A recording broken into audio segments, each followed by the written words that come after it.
Assalamualaikum warahmatullahi wabarakatuh. Selamat pagi dan selamat sejahtera untuk kita semuanya.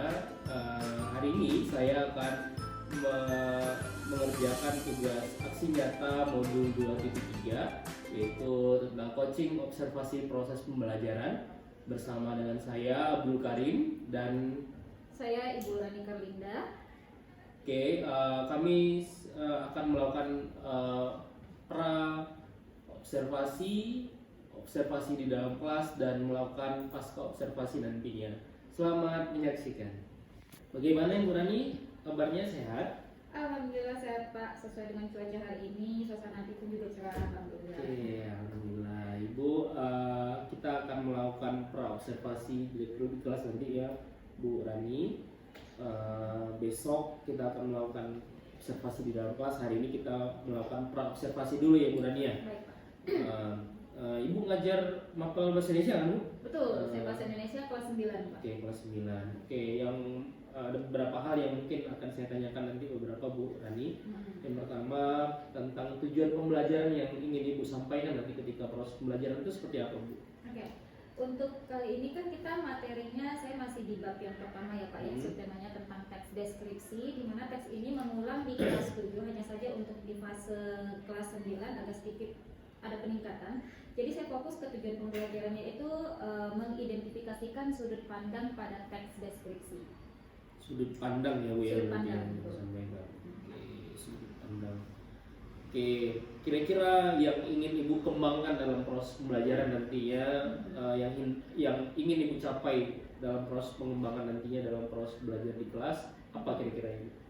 Mungkin saya buat sesuatu hal yang agak sedikit berbeda dari sebelumnya begitu Pak. Jadi untuk area pengembangan yang ingin saya capai itu di pertemuan nanti itu adalah yang pertama kontrol sosial emosional, kemudian juga penerapan disiplin positif di kegiatan pembelajaran itu. Begitu. Kontrol sosial emosionalnya dan disiplin positif di dalam kelas Bu ya. Iya, betul. Oke, baik. Selanjutnya untuk mencapai tadi tujuan pembelajaran, pengembangan yang Ibu capai nantinya, lalu kira-kira strategi seperti apa yang Ibu rencanakan nanti, yang akan Ibu terapkan di dalam kelas nanti? Ya, jadi kalau untuk area pengembangan itu kan kita sudah punya skemanya. Untuk mencapainya tuh tentu harus ada strategi begitu ya Pak. Saya fokusnya strategi yang pertama pastinya metode pembelajaran yang akan saya terapkan apa supaya bisa menjadi strategi yang nantinya pembelajaran itu bisa tercapai ya tujuannya begitu. Kemudian juga pastinya kesiapan belajar mengenai sarana prasarana, kemudian kelengkapan pembelajaran seperti infocus dan lain sebagainya, itu juga menjadi target utama saya untuk strategi di pembelajaran nanti. Sarana prasarana alat dukung ya, betul, media pembelajarannya Pak. Media pembelajarannya, fokus dan sebagainya ya, kesiapan kelas. Oke, baik Ibu Rani, saya rasa pertanyaannya sudah terjawab semua. Nanti kita akan melakukan observasi di kelas besok ya Bu Rani ya. Sudah siap Bu Rani? Seharusnya siap sih Pak, karena itu juga termasuk kewajiban saya juga ya, tugas utama mengajar ya. Oke, nanti saya akan berada di kelas Ibu Rani untuk mengobservasi yang terjadi di dalam kelas nanti. Itu dia besok ya Bu ya. Oke, mungkin itu aja Bu Rani. Terima kasih atas waktunya. Sama-sama Pak. Terima kasih. Assalamualaikum warahmatullahi wabarakatuh. Waalaikumsalam warahmatullahi wabarakatuh. Perhatikan dulu kelas 95 seperti biasa di salam yang Assalamualaikum warahmatullahi wabarakatuh. Waalaikumsalam warahmatullahi wabarakatuh. Selamat siang. Oke, baik. Pertemuan ketiga dalam pembelajaran bahasa Indonesia. Jadi hari ini kita masuk ke submateri yang terbaru karena kemarin kita sudah mempelajari mengenai ide pokok dan ide pendukung. Oke, siapa kemarin kan ide pokok, ide pendukung tentang teks apa yang pertama aja? Oke, yang kedua rencana banjir akibat jebolnya tanggul di. Nah, kemarin sudah Ibu nilai juga dan sudah diperhatikan betul. Masih ada yang keliru dalam menentukan ide pokok dan ide pendukung. Contoh, kemarin sudah kita bahas sama-sama ide pokok dari teks jahe adalah manfaat jahe. Ide pendukungnya apa yang menyatakan kalau jahe itu punya manfaat? Yang pertama, sebagai ramuan herbal. Yang kedua, dapat dikonsumsi saat Baca. Yang ketiga. Oke, tapi kalau untuk teks yang tadi masih ada yang kalau ide pokoknya adalah penyakit yang timbul akibat bencana banjir, baru ide pendukungnya adalah macam-macam penyakitnya. Apa aja penyakitnya kemarin? Diare, tifus, satu lagi demam, berdarah. Tapi kalau untuk yang lainnya pada bikinnya ide pokoknya penyakit yang timbul. Titik. Baru ide pendukungnya macam-macam penyakitnya. Dari situ kan kalau ide pokoknya kalian buat seperti itu menjadi bertanya-tanya, ini penyakit yang timbul akibat apa? Nah, akibat banjirnya nggak kalian buat kan? Oke, itu yang harus diperbaiki. Tapi nggak apa-apa. Itu nanti kita perbaiki di pembelajaran ini nanti karena masih ada ide pokoknya di tes selanjutnya. Maka untuk hari ini kita akan mempelajari mengenai sudut pandang. Apa? Sudut pandang. Jadi tujuan pembelajaran hari ini adalah ketika kalian selesai pembelajaran bahasa Indonesia, maka kalian mampu menentukan sudut pandang yang ada dalam teks deskripsi. Nampak kan? Oke, sama-sama sebutkan dengan semangat. Warna apakah ini? Coba. Warnanya nggak bergerak.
Kemudian kalau memang dia orang pertama, kasih garis bawah pada teks ini yang menandakan kalau dia sudut pandang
Dan kawan-kawan, ayah, satu aja. Itu dibacakan ayah tuh, ayah. Ayo. Semuanya maju. Di tempat duduk aja tapi berdiri. Aja sama. Waalaikumsalam warahmatullahi wabarakatuh. Kami dari kelompok 2 akan mempresentasikan hasil diskusi kami.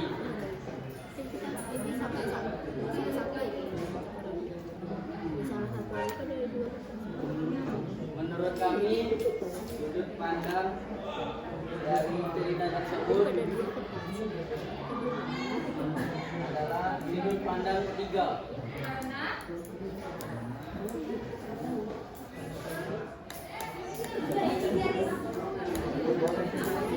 Karena posisi pengarangnya berada di mana? Di luar. Nah, lagi. Karena sudut pandang karena posisi pengarangnya berada di luar.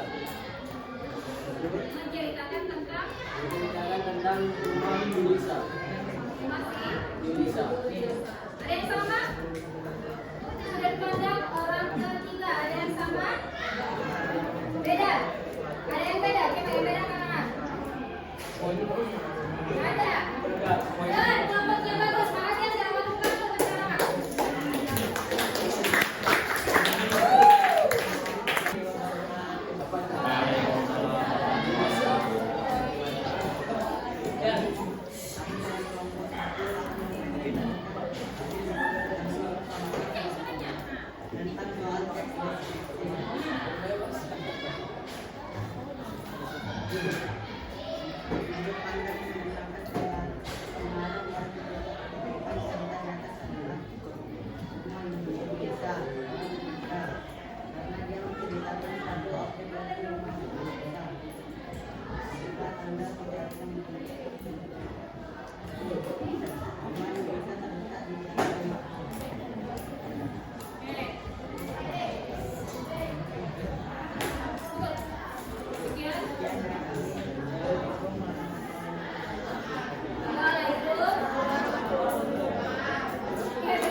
wabarakatuh. Hari ini saya bersama Bapak Donald sebagai pengajar praktik dan Ibu Rani Karinda akan melakukan pasca observasi yang sudah kita jalankan di hari Selasa di bulan lalu ya Bu Rani. Oke. Sebelumnya saya sedikit mengajukan beberapa pertanyaan mungkin Bu Rani untuk melakukan tentang kegiatan pasca observasi kita hari ini. Sebelumnya saya mau nanya nih, gimana perasaan Ibu hari ini, sehat? Sehat Pak, alhamdulillah, bahagia insyaallah. Oke.